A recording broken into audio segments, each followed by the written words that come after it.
کوئی شخص ایک مشکل مسئلہ حل کروانے کے لیے حضرت علی رضی اللہ تعالیٰ عنہ کے پاس گیا تاکہ علمی مشکل حل ہو جائے۔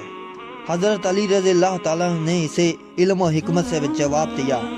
شرکا مجلس میں ایک شخص نے ٹوک دیا کہ ابو الحسن رضی اللہ تعالیٰ عنہ ہو، آپ نے جواب صحیح نہیں دیا۔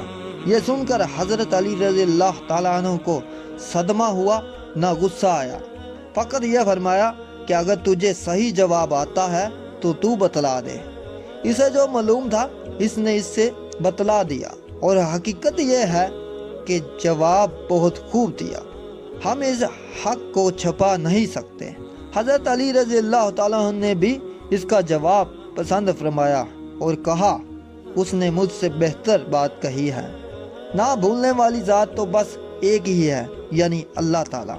اس سے اندازہ ہوتا ہے کہ شیر خدا کو غرور اور تکبر نام کو نہ تھا۔